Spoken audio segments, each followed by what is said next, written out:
As it turned out, the arrival at Faldo took 3 days as the fleet had to use sublight speed in order to travel within the powerful gravitational influence of the local star.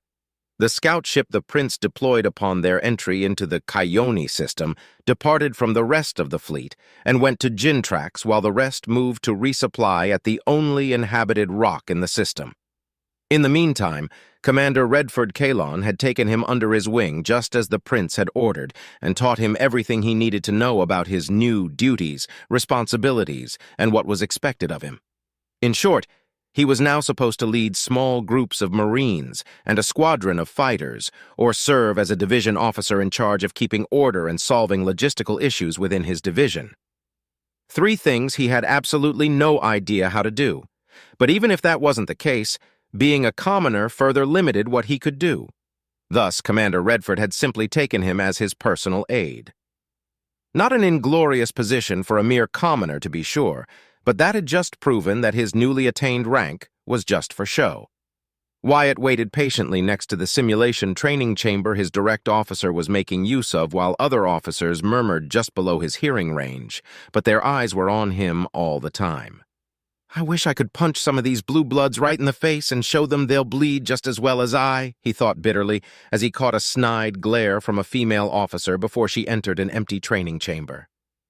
The chime of the training chamber rang, and the door opened on the oval-shaped room. The older gray-haired man stepped out with a disapproving gruff, and Wyatt could see why. On the screen he was monitoring, the result was marked as a failure of whatever GVK 990 simulation was. This was Redford's 7th attempt and his 7th failure. "Do you require anything, Commander Redford?" Wyatt asked respectfully, noticing that the glares and murmuring suddenly stopped the second Redford exited the chamber. "A meal will do," the older man replied. "Come, Lieutenant Wyatt, I'm certain you must be famished." "Sir," he replied, bowing his head and walking next to his commanding officer. As they walked, Wyatt spoke up. "Commander, may I ask you something regarding your training?"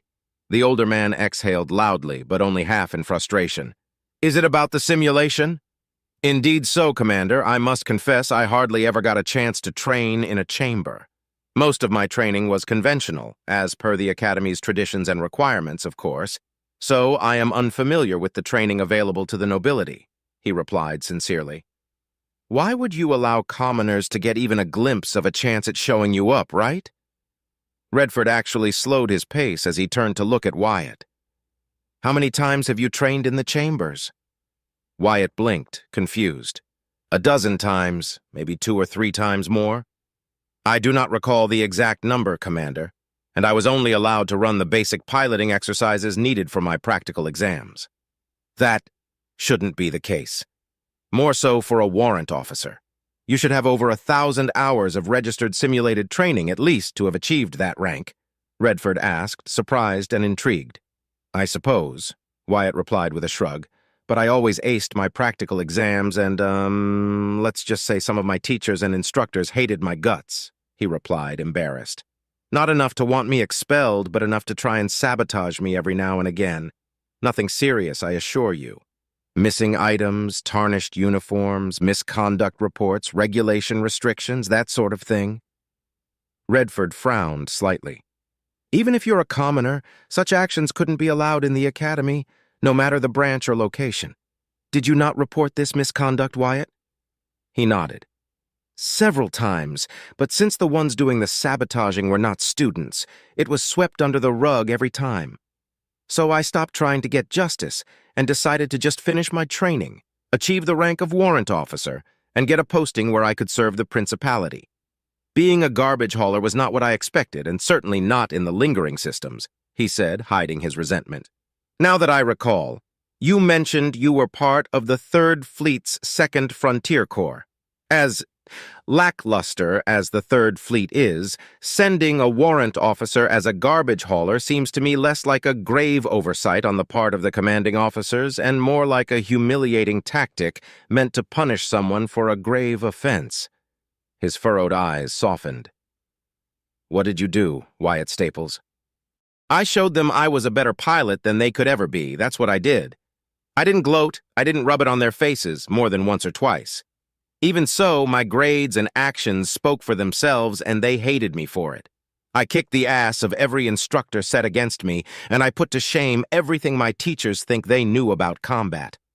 My classmates, both commoners and nobles, knew I was better than them, but they only pushed me aside. Unlike the pricks that wanted to tear me down, he thought angrily, but didn't allow it to show. I only did what was asked of me. Every test they set, I passed.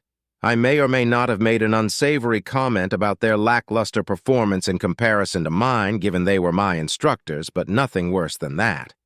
I believe my records should be on the Third Fleet's data center, he chuckled darkly, although they must now either flag me as a deserter, KIA, or as a traitor. The Third Fleet sided with Duke Draymore, after all. Redford's eyes went wide with surprise. How do you know that? He asked hurriedly. No one outside the top chain of command knows that yet? Wyatt shrugged. The Third Fleet has always been referred to as a joke, even in the Academy. The Dead Man's Fleet, they call it. A leftover fleet without a single battleship in their ranks, and with more outdated ships than actual experience, commendations, and achievements in their history. So either a mutiny happened or the admiral in charge sided with Duke Draymore's faction. Malcontent and a chance to be on the right side of history pushed them to that decision, I think. I didn't know about the coup or any political problems between nobles since I was stuck at my posting until I was lucky enough to lend aid to you, Commander. Even so, the Third Fleet is scattered, and I'm sure there will be many deserters, mostly commoners in postings similar to mine, once the news of the coup spread to the public, he replied, not mouthing his last train of thought. Any disgruntled noble would take such a chance to better the standing of their houses, uncaring of how many lives they have to sacrifice. Redford was momentarily stunned, then sighed. You are correct, Lieutenant Wyatt. Admiral Cornelius Tigan sided with Duke Draymore. Luckily for us, the bulk of their forces were out of position and busy patrolling their core territories.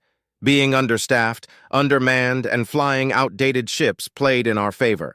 The fact that you could deduce that on your own with little input means that many more already know, or at least suspect this, and none have been forward to speak out.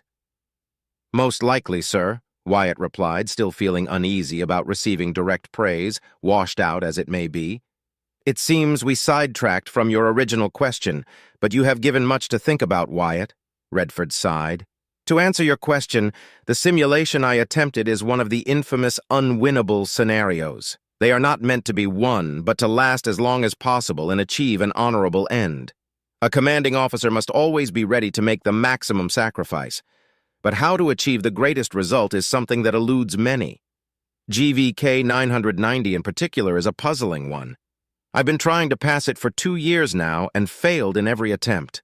It must be one hell of a difficult simulation if even a commander is struggling with it so much, Wyatt thought with some pity for his commanding officer.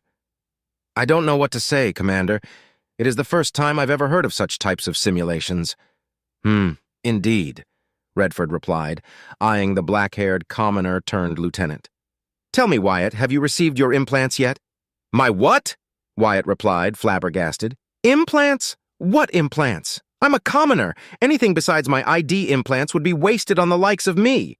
That is most strange. I was certain I had flagged your appointment this morning, Redford said, and his dull gray eyes flashed for a moment with barely noticeable blue light. You were rescheduled without my notice. It seems I will have to deal with this matter personally. Sir! Wyatt came to a halt outside the mess hall, turning in full to face his commanding officer. I'm just a commoner. I wasn't aware I would be receiving implants of any sort. Surely they can be put to better use on worthier people, he said carefully. You are a lieutenant now, Wyatt Staples. Commoner or not, your rank cannot be ignored and must be respected for nothing else other than that alone. You shall receive your implants after we have our meals, he said seriously, and then offered a small but sincere smile. Now, I believe the door must be opened? Wyatt blinked, blushed in embarrassment, and quickly turned to open the door for Commander Redford. Following the imposing man, he felt a tinge of respect blossom within him. The mess hall was full and divided into 3 segments. The largest one was for the regular commoners who served as pilots, general staff, servicemen, and general enlisted personnel. The second section was for officers and their aides, as well as other lieutenants, squadron leaders, ensigns, and the only place a commoner could ever enter if he achieved the rank of warrant officer, the lowest rank allowed in such a section.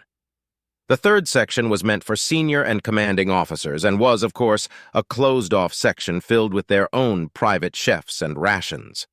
As a lieutenant, he couldn't enter that section and followed Redford until a pair of security guards opened the doors for him. With a single nod from him, Wyatt saluted and went on to take his place on the small line formed before the buffet. Like usual, none talked to him, and they all set their silent, judging eyes upon him. At least they leave me alone, he thought as he served himself a piece of steak, various vegetables, and a helping of mashed potatoes. If there's one thing I can say I am glad it improved, that's the food. No more gruel, tasteless pills, and awful ration bars for a little while. Now, where will I— Oh, spoke too soon. This was going to happen sooner or later, he thought as he turned around, searching for a table and seeing a trio of well-uniformed men, also lieutenants, walking up to him. Their gray eyes revealed their implants, and their smug expressions gave away that they were nobles. In any other place, I would assume they were bastard children or the last in line, but in here, I'm not sure. When the trio stopped just a meter in front of him, he spoke in a practiced tone that conveyed veiled submission and respect. "How may I be of service?" "You can start by telling us what really happened, commoner." The red-haired leader of the trio, the tallest and bulkiest, spat with eyes that showed nothing but contempt. "How many lies did you tell to trick His Majesty that you could be anything worthwhile?" "None." "Technically untrue, but also technically true," Wyatt replied without losing his tone. "I was merely able to provide assistance to Commander Redford's vessels at a dire time. I expected no reward, but I was rewarded nonetheless." It seems this commoner speaks with some sense," the shorter, fatter of the trio said, while the last member, a lanky but nimble-looking man, glared at him. "But now he thinks he can share our space." "Disgraceful," the lanky man said, his glare intensifying. "Even if I wasn't rewarded," he replied, careful not to say promoted, despite how much he wanted to shove it in their faces. "I was a warrant officer, and, according to regulations, warrant officers are allowed to dine in this section. If my presence offend you, lords, I shall leave." The red-haired man smirked. "At least you know your place. Very well, commoner scum. I shall forgive your transgressions if you do one simple task for me." His smirk widened. "Bark, like the lowly dog you are." "Is this blue-blood idiot for real?" Wyatt thought, bemused. "Oh, he is serious. How far is he up his own ass?" "No matter," he thought before clearing his throat. "Bark! Bark! Bark!" Wyatt barked as best he could without a shred of shame in doing so. The three nobles were stunned, along with the rest of the mess hall watching the confrontation proceeding. He noticed some were stunned cold, others groaned, disappointed that there would be no blood involved, and the rest simply didn't care enough to spare more than a few seconds of their attention. The three nobles, though, began to laugh. They laughed for several moments until Wyatt spoke up. "Will that be all, lords? Leave our sight, mongrel," the red-haired one ordered. A moment later, the trio left without another word directed at him, but were now celebrating the humiliation they dished out. "Fools," he whispered to himself in a tone so low he barely heard it, while a triumphant smirk adorned his lips. Searching for an empty table, he sat and began to enjoy his meal, unaware that other eyes had been set on him since the moment he entered the mess hall.